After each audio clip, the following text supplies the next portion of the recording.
I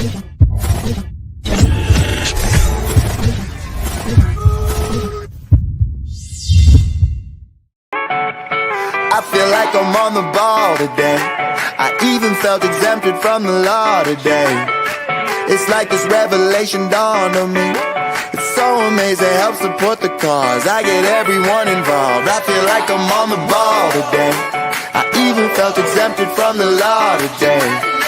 It's like this revelation dawned on me. It's so amazing, help support the cause. I get everyone involved. I get everyone involved, including you two.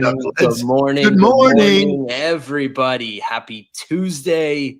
It is sweater weather in South Florida, and it is coat weather in pretty much the rest of the country, I think. I was, heading out this morning to work out with you. There was a gust of wind that I'm soft. I'm soft. Like, I saw you bundled up this weekend in New York, and I was thinking to myself, I'm kind of happy I'm not there. Normally I like my years. It wasn't cold though. Yeah, if you dressed properly, you had a beanie, you had a scarf, you had two jackets, and when you wear the right stuff. But I will tell you, I'm cold. I am. It's 63 here or whatever it is, and I'm freezing. Right? We touched 50 so today. Here's the thing: when you're that cold, you gotta do a remedy, and so someone decided to make the world's largest latte, which would warm anybody up. The world's largest iced latte. We'll start by making a giant cup, which is filled with a huge container that'll hold our coffee. Once our cup is up, we'll add in 1,200 pounds of ice, 3,200 shots of espresso, and 100 gallons of milk. Once we stir it all up, we'll carefully place on our lid, and in goes our straw. We'll serve some free coffee so nothing gets wasted. And Nick, you are attempting your 10th Guinness World Records title. The record to beat here is 1,000 liters, and you achieved 1,044.92 liters. Congratulations, you're officially amazing.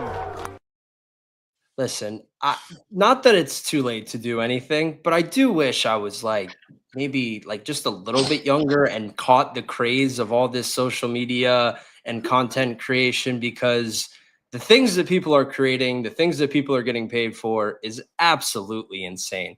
I don't know if pretty cool.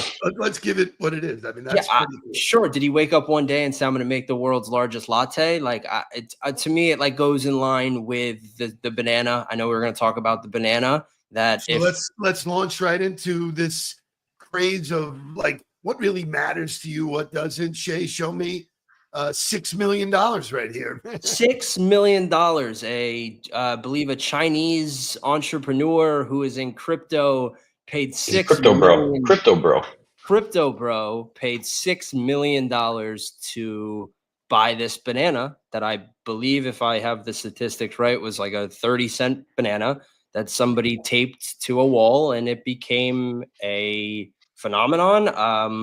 I don't really understand how you could have that much money and blow it doing that. Somebody ate the banana. He ate it. Yeah, he bought it and then ate it in front of people and kind of giggled, and that was it. And there goes $6 million. And now when I shared this with you, you instantly went to a story which I want you to share. Yeah, look, art is subjective. I think to everybody, how what entertainment is subjective. And I will never forget being I think I was a kid. We might have been visiting Mark. I was one of the trips to DC, and we were in the Smithsonian, and in true Steve Nudelberg fashion, you are not an art guy, but I think we wanted to get out of the cold or the heat. It was one of the trips. And it was cold. It was cold. Okay. So we're walking through the military bowl. Okay, good. So it was that trip. And we're walking through this art museum, and this guy, or we see a painting that looks like a brownie. It is a textured brown giant thing on a wall, and people are studying it. They're in awe. Deeply. And I will tell you, the texture was cool, and I'm sure if I understood the technique and what it took to make, but this man almost got us thrown out of the Smithsonian. I mean, he continuously made brownie references to the point that people were looking at us, go get these idiots out of here. And I just, it's fascinating what people consume as content now, what people perceive to be art. It's not my cup of tea per se, or not my fruit of choice, or whatever pun we can use in that. But it is wild to watch just the world and what we consume as content now, and art and movies and music. Well, so you went down the road about social media and the power of social media. Quick serve restaurants have really suffered recently. Fridays, those kind of places have gone out, closing stores. Red Lobster's closing. So, but Chili's is not. And do you know why? I'm gonna guess marketing. It's either the marketing or the mozzarella sticks. Social media ads and promotions for Chili's special items and deals have successfully lured customers to the door. The chain is extending its run of the Big Smasher, which is a $10.99 competitor to McDonald's, and they're experiencing overwhelming numbers. Yeah. Now, let me ask you a question. If I said, "Hey, we're going to lunch at Chili's today," what's your reaction? I'd be pumped. Love it, man. I love Chili's. I don't know. It lost its glam somewhere in the salsa, world. bro. The chips are Mark calls them salted air, which they are. I mean, there's never enough. The 2-for-1 all day. And now these mozzarella sticks are an absolute phenomenon. I mean, everybody's eating them. They're posting on TikTok I don't know if anybody follows local kind of news, but even Cypress Bay was just on a very large video, and we should have grabbed the video. But I saw it last night. I was like, yeah. Somebody told me this weekend, they go, the Cypress Bay quarterback named Jake, coincidentally, beat Tom Brady for 100,000. And I go, what are you talking about? Yeah. And Mr. Beast is if you don't know who Mr. Beast is, you probably live under a rock. And he put on a competition between Tom Brady and a high school quarterback who happened to be Jake from Cypress Bay. And he beat Tom Brady and won $100,000. The whole team was there. It's just wild. It is a content world. If you're not putting out content, you're not going to be visible. Content world. It's a content world, and you don't know who's going to like your content. So if you're authentic, I think there is a place for you, and there will be people who consume it. And I think we've seen that from just everything that's happened. So a couple of things. Les Gutsky, line of the day. Boom. Banana in the tailpipe. Great. I will shout out Jonathan Aarons for the Christmas hat. I will say, look at that. He is doing the Christmas hat. He is always in spirit, and he is definitely a content creator. So as always, Aarons, congratulations on your win. Aarons is in our pick'ems and our fantasy, and unfortunately, he covered last night, and I lost thanks to Jameis Winston. So, well, it's all right. He couldn't pull the upset this week. Yeah. So. Okay. It's 8:06. I say we wake this thing up. We do our affirmations, and then we decide what the hell we want to talk about. Yes, sir. Let's go.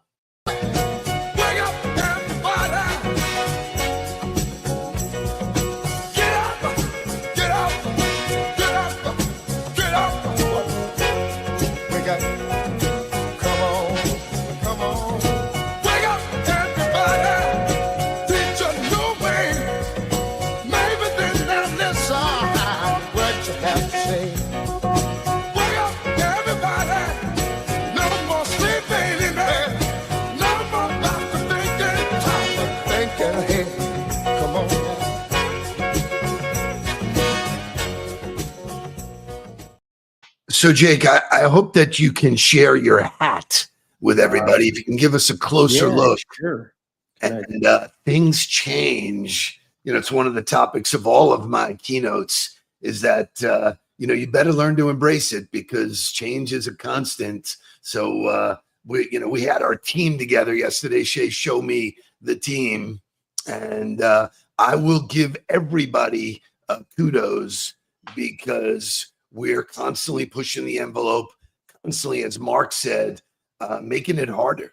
There are some changes coming here to this format that are hard. They're Yeah. we've done almost 1,100 shows. You just got to evaluate everything you're doing, right? And doesn't mean it's bad necessarily, doesn't mean it's great either way, but changes need to be made in order to continuously get 1% better, as we like to say. And it's exciting. It's exciting to work for a company that gives the forum for everybody to speak and voice their opinions and really chime in and play devil's advocate, and it's cool. We all come to a resolution, and I love when we vote. It's kind of an understanding that if the vote passes, it's what we're going to do, and there's not somebody sticking their toes in the sand and saying we're not moving. So it's cool to have that. It's freeing. It's fun to then go watch other people. I have been that guy in my career. Shay, bring it to the table. Bring it to the table. Yeah. One of my favorite things from Sons of Anarchy is you couldn't do anything until you brought it to the table, and we brought it to the table yesterday. And I'm actually, I don't give myself kudos. It's just not my style, but I was really like listening with an open mind and an open heart and saying, things got to change, man. You can't keep doing it the same and expect the same result. I mean, on our other initiative that we started it with, I started as a no and then moved to a yes. Yeah. So I think that's, you have to be able to do that, this is where I am now. Can you explain to me why you want to do that? What's the goal? What are we trying to get out of it? What are we doing now? What are we getting out of it currently? And so, we preach it, we teach it, and we also do it, which is cool. When you continually push yourself to that place. So I use this saying my whole career. You can't stay where you are. You're either moving backwards or you're moving forwards. There is no, I'm going to plant my flag here and let's do it again this year, because somebody will eat you for lunch, man. And I know I didn't read the rest of his post, but I get the alert every day when he posts. But I know that Mark's post today started with growth is fucking hard. Hard, man. And it's hard. It's exhausting. And it takes a willpower to wake up and go back to work every single day. I'm going to use a football reference, but Ohio State has to go back to work this week, right? Yeah. And have to get it back on track after a loss. And win. Yeah. What's important now? That might be a good segue into our coach talk, but I want to get to the positive or the affirmation first. Let's do the affirmation, then I got tons of stuff to talk about. So we're in a good place. Calling an audible. Shay, bring it up. Go. December will be filled with manifestations, miracles, surprises, positive shifts, results, blessings, and amazing energy. May this month bring you answered prayers, good luck, great fortune, peace of mind, love, new opportunities, guidance, healing, and all that is good for you. I think that was a pretty all-encompassing positive affirmation. I don't know what else you could ask for. Part of the month, man. I don't know what. Tell the universe this is what's happening. We only have a certain amount of days in this month, and if all those things happen, I think it'd be a damn good month. So there's two things sports related that, while I don't want to pigeonhole you into talking sports, I want your opinion. Yeah, I want your take on this. The first thing is, I've been known to give my opinion, by the way. Yes, I love that. The first thing is not what's on here. It's Justin Tucker has been basically a Hall of Fame kicker that all of a sudden shit the bed. Yeah. How do you account for that? And what do you do, man? I think is true for business. This is true for business too. People shit the bed, man. What do you do? Yeah, I think it's different. Maybe not. I just think Father of Time is undefeated for all of us. Yeah. Time is a scarce resource, and in certain professions, you only have a certain amount of time. In investment banking, there's good times to invest and bad times, and you have to be successful when it's good and be smart when it's not. And I think in football or in sports as a whole, you can't outrun time, right? And you can do everything in your power to delay it or prolong your career. But I think you see LeBron at 40 has missed 24 straight three-pointers and airballed last night. He's old. He's old, right? Aaron Rodgers. You can't keep that pace. Aaron Rodgers off an Achilles tear is old. Kirk Cousins off an Achilles tear is old. Justin Tucker is old. Like, I don't even think it's the yips. It's old. Like, the guy's been doing it forever. And to say that you can consistently operate at that highest of level is not really sustainable. I think that's what made Tom Brady so magical, and why TB12 is such an amazing brand and mindset to follow is he was able to do it till his very last breath, in the NFL. And you got to cherish it when it's going well, I think, Yeah. and find a way to make it right when it doesn't. But I just think it's undefeated sometimes. Yeah, when I see that, I don't so not to interrupt you, but Mac Brown, who was the head coach of UNC, got fired or released, or they allowed him to retire, or whatever, jargon you want to use. And he gives his speech and he goes, I've lived a great life. I've had a great career, but this isn't the game I signed up for. Right. And I think that's just something you realize. The game changes. I think in professional life, it's the same way. So thrilled that you went there, because industries change, jobs change, demands of the jobs, organization change, expectations change, and it might not be for you. And that's a reality. And that's where we go back to accepting the change. And it's just a part of life. Well, you sent me a video, a reel last night that basically says, this is what's going to happen next. And if you don't do that, you're going to get left behind. I'm not about that. Like, I did what I did. I got us here. The expectation can't be that I reinvent myself again.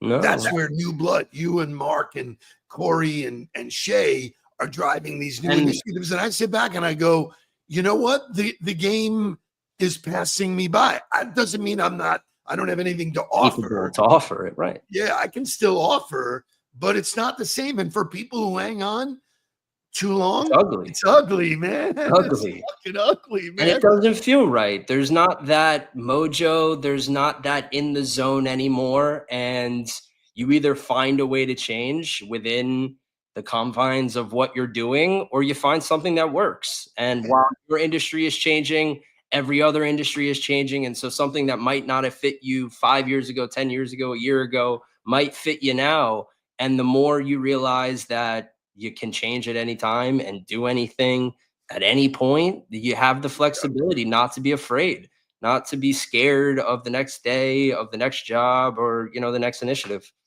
So you talked about these guys getting fired. It's a big topic, like in college football, people have gone out and just spent incredible amount of money to lure these coaches there. Once they get there, they have a very short window to perform. And then if they don't perform, there's a buyout. And some of the buyouts are, what is the buyout clause for Tiger Nation, which Brian Kelly is in that hot seat right now? It's $60 million. Yeah, I think you look at Florida State. So look, if we're, and this isn't a political conversation at all, but the government. 1 second before you do that, Shay, can you find the Ed Ogeron clip of him when he found out he was getting fired? If you can find that, that's amazing. That's going to be he literally says, "Thank you, pay me my money and I'll go." Right. Show me the door, man. Right. Look, I think if you're aware of the profession, the best job in maybe the world is a fired football coach. Yeah. The guy I work with has made $2.5 million, or will have made $2.5 million over the last 3 years for getting fired 3 times. It's part of the profession, and just to go for it, like. The government is preaching efficiency, right? They say they operate inefficiently, wasting money. If you want to look at one of the professions that has one of the most inefficient structures, look at college football, look at college athletics.